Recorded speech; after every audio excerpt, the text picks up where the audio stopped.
Bienvenido a este video. Estaremos viendo las variables en JavaScript. Una forma de declarar variables pues sería así, con let, que es lo que más utilizamos, y podría poner, por ejemplo, nombre ahí. Y luego, para confirmar que es un texto, entonces abro comillas dobles y puedo poner ahí, por ejemplo, Johnny Gallard. Ya tendría esa variable. Lo que voy a hacer es imprimir en consola. Y ahora voy a llamar a la variable nombre. Estamos utilizando este de aquí, one, aquí, compiler, se escribe así, .com, barra inclinada, JavaScript. Entonces, de esta manera, pues puedo llamarlo y ejecuto. Y ahora ya se muestra el valor de la variable. Otra de las formas sería var, que antes solíamos utilizarlo. Y ahí puede ser, por ejemplo, una variable lógica. Lo voy a poner lógica. Y así. Y puede ser true, que sería verdadero. Ahí. Si digo a la variable lógica o booleana, como queramos, entonces aparece true. Si lo pongo false, sería falso. Solamente dos estados nada más tendría. Acá. Falso y verdadero. También puedo poner decimales. Pues también podría cualquiera de los dos utilizar. Var, incluso aquí let, por ejemplo, puedo utilizarlo, también let, y le pondría decimal. Entonces, esto lo voy a decir cadena. Así, generalmente para escribir por convención, pero no por obligación, acá cadena, y esta es la nomenclatura camel case. Entonces, en la primera escribimos con minúscula y cada nueva palabra, la primera con mayúscula. Así, cadena de texto. Aquí lo puedo poner variable lógica. Aquí puedo decir número decimal. Y ahora yo le digo, por ejemplo, 55.66. Si ahora lo pongo al número decimal, entonces cuando ejecuto, vamos a ver, me muestra el decimal. También podríamos hacerlo un número entero y le puedo decir número entero y ahora voy a poner 1000. Si ahora llamo al número entero y ejecuto, pues aquí estaría 1000. Si yo quiero saber ahora, por ejemplo, qué tipo de datos son, porque se supone que en otros lenguajes de programación especificamos, ya sea aquí o aquí, por ejemplo, así. Entonces ponemos string o string, otros lo ponen en minúscula, entero lo suelen poner así o así, y cuando es booleano, ahí lo ponemos, otros lo ponen estamos hablando de otros lenguajes de programación, o lo ponen boolean, así. Otros también para lo que serían los decimales ponen doble, otros le ponen float y así. Son los diferentes tipos generalmente que se manejan, pero como JavaScript es de tipado dinámico, no necesitamos colocarlo. Internamente está infiriendo el tipo de dato, así que si yo mediante acá type of, así quiero saber el tipo de dato, por ejemplo del primero aquí, lo voy a poner así, cadena de texto, de la cadena de texto. Entonces vemos que es un string. Yo no le he dicho que es un string. Ha inferido porque lo he puesto entre comillas. Igual aquí, por ejemplo, he puesto una palabra reservada, false. Entonces, si yo digo aquí variable lógica, entonces ahora va a inferir que es un booleano, como estamos viendo. Y si lo pongo número decimal, aquí como tiene un punto, entonces va a inferir que es un decimal. Un número me está dando, pero es el equivalente al mismo, igual que acá entero. Muy bien. Entonces vemos que sería dentro de la categoría de número. Existen diferentes tipos de datos. Por ejemplo, con TypeScript podríamos nosotros especificar el tipado, el cual diríamos qué tipo de dato es, pero como ahora directamente estamos trabajando con JavaScript, no es necesario. Sí lo va a inferir y no significa que solamente existen estos, porque automáticamente el sistema, en este caso el intérprete, pues lo va a hacer. A veces cuando compilamos, porque también puede ser compilado, pues también lo entiende. Si observamos acá los tipos de datos en JavaScript, por ejemplo, los primitivos con los que siempre se trabaja sería string, acá number. En este de los números, pues estarían los decimales, float, enteros, esos dobles, todos esos. El booleano que estamos viendo, hay un tipo null y un indefinido que enseguida vamos a ver. Y luego otros tipos de datos ya serían tipos objetos, como los arrays, listas, objetos especiales, todo eso. Pero lo que nos interesa serían estos primitivos de aquí con las variables en los cuales se maneja. Entonces, el number es el que ya pues dentro del mismo estarían, como hemos indicado, los decimales y los enteros. El booleano que acabamos de ver es el que hemos dicho falso o verdadero. Estos dos vamos a ver el nulo y el indefinido ahí. Y si pongo aquí ahora lo que es, por ejemplo, ya hemos visto el entero, tanto entero como decimal sería número. Si yo crease otro y acá no voy a asignarle, este es el símbolo de asignación, el igual, entonces ahora voy a crear otro y le puedo decir aquí indefinido.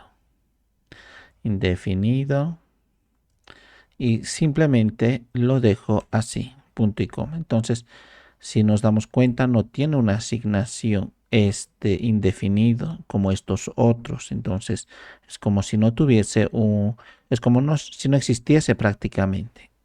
Si ahora digo y llamo a indefinido, entonces si ejecuto, pues vemos efectivamente que dice indefinido en inglés. Y el otro sería el nulo. Es igual que el indefinido, es muy similar, solamente que no se le da valor. Entonces no tiene ningún valor. Si asignación. Ahora si le digo nulo y ejecuto, pues vemos que es un objeto nulo. Inclusive muchas veces si yo imprimo indefinido, entonces cuando ahora arranco, ¿sí? Voy a llamar a indefinido, vemos que no está dando ningún resultado. ¿Por qué? Porque es como si no existiese. Si llamo a nulo, así, entonces ahora me dice que es un nulo, pero la cuestión es de que este es como su tipo.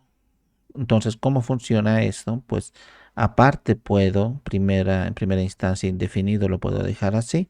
Y luego cuando ya me manden un formulario y me manden el valor de dicha variable, entonces indefinido, pues ahora ya puede tener un valor. Por ejemplo, una cadena de texto llamado hola. Entonces, ahora sí ya me han mandado, por lo tanto, si imprimo indefinido, entonces ahora ya dice hola, porque ya tiene un valor. Igual trabajamos con los nulos muchas veces. Momentáneamente el nulo pues tiene un valor nulo hasta que nos manden el valor del mismo y cualquier valor puede ser, le voy a decir 100. Si ahora imprimo nulo, entonces en nulo ya me aparece 100.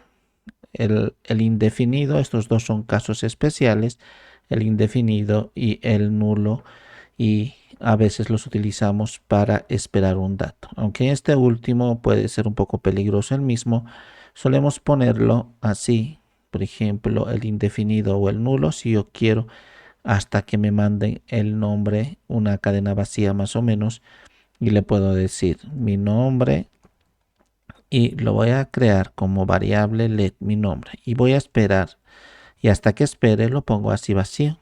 Entonces ya no es ni nulo ni es indefinido. Entonces esto es totalmente válido y cuando imprima mi nombre ahora pues no pasa nada y aprovecho esto luego para agregar elementos. Por ejemplo, cuando Si hubiese utilizado el indefinido o el nulo, cuando hubiera querido aquí concatenar elementos y todo eso, pues hubiera aparecido algo extraño. Sin embargo, con esto no pasa nada porque está vacío. Igual hubiese podido ser con número acá. Entonces, si lo pongo mi número y simplemente lo dejo 0, así. Y luego ya se va a definir este número cuando tenga que hacer operaciones matemáticas. Igualmente pasaría con, acá lo puedo decir mi decimal, pues lo puedo poner 0.0 y luego cuando haga operaciones matemáticas pues estaría bien. Y mientras no utilizo pues no pasa nada, es como si estaría vacío, no tiene valor. Entonces, en lugar de utilizar nulos e indefinidos, podemos utilizar de esta forma en cuanto a los tipos de datos. Entonces, acá ya hemos visto string, hemos visto números en cuanto a decimales y enteros, el booleano que sería el true y false, el nulo y el indefinido. Esos generalmente se trabaja con esos. Al final de la sentencia se pone punto y coma generalmente. En otros lenguajes nuevos de programación pues pasan por alto esto, pero en JavaScript seguimos utilizando ello. Hay otro tipo de variable interesante, el cual sería const, que sería una constante, así se pone const y le puedo decir. No olvidemos que esto hubiéramos podido también utilizarlo var, pero actualmente utilizamos let. Entonces cualquiera de estos hubiera sido var. La tercera forma, incluso aquí le voy a poner var, diría mi otra variable. Y simplemente lo voy a poner aquí cadena de texto y le voy a decir es una variable con var. Muy bien. Existe otra parte del let y del var. Existe otro que sería la constante, el cual es un valor que generalmente no cambia en el tiempo, o sea, necesitamos precisamente mantener lo que no cambie, porque todos estos, al ser variables, pues cambian. Por ejemplo, aquí hemos dicho, e inclusive aquí indefinido, pues hemos puesto otro valor, nulo hemos puesto otro valor. Igual que aquí, hagamos cuenta, si yo imprimo ahora, aquí dice cadena de textos, imprimo cadena de textos, así, cadena de texto, y ahora vamos a arrancar. Vamos a ver esto, voy a poner punto y coma. Vamos a ver que todo esté en punto y coma. Esto está aquí. Muy bien. Y ahora sale Johnny Gallardo. Esto. Pero luego si aquí redefino acá y lo pongo cadena así de texto. Redefiniendo. Entonces yo lo pongo ahora Miguel González. Así. Y ahora voy a imprimir el mismo. Entonces acaba de cambiar a Miguel González. Estaba al principio y luego ha cambiado. Por eso se llama variables generalmente, porque pues aparte de contener el valor, luego pueden ser modificables. Inclusive si vemos acá, esta es una cadena de textos. Si lo pongo acá 55, este ya no es una cadena de textos, es un entero y permite eso. Otros lenguajes no permiten, sí permiten el cambio de valor dentro de su mismo tipo de dato. Si ha empezado con una cadena de texto, luego tendría que cambiar a cadena de texto, pero no a número.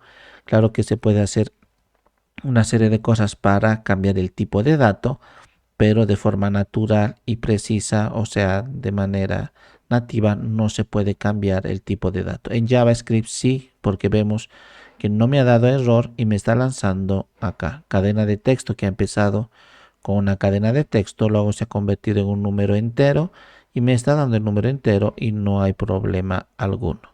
Muy bien, entonces de eso se trata las variables, de cambiar el valor. De hecho aquí lo voy a poner así. Muy bien. El otro que habíamos indicado pues es una constante de esa manera y por convención acá ponemos todo en mayúscula. Le puedo el clásico pi ponerlo y su valor 3.1416 y así sucesivamente. Esta es una constante. Entonces si escribo acá pi me va a dar ese valor. Si lo pongo en minúscula así, ahora, y aquí también tengo que cambiar a minúscula. Distingue mayúscula y minúscula, pues da lo mismo. pero como hemos dicho, por convención, no obligación, entonces manejamos mayúsculas. Cuando vemos una especie de variables en mayúsculas, o sea, unas constantes, inmediatamente sabemos que se trata de un valor que no debe ser modificado. Más que todo para la legibilidad del código, para que sea mucho más fácil. Ahora si yo trato de cambiar el valor de pi a 333, entonces cuando llamo a pi, que está todo en mayúscula, ahora debería darme un error y lo hace. Aquí está el error, me dice que pues resulta que es una constante y luego estoy cambiando el valor. Inclusive dentro de su mismo ámbito también un decimal lo pongo, igual debería darme aquí y me dice algo así como que estamos reasignando aquí a una constante una especie de variable, o sea, estamos queriendo nosotros dar un nuevo valor a una constante y la característica de la constante es que no debería tener un nuevo valor porque pues por algo es una constante, necesitamos que se mantenga y preservar el mismo valor. Entonces, de esa manera se trabajan con el tercer tipo de más o menos variable, pero en sí sería una constante.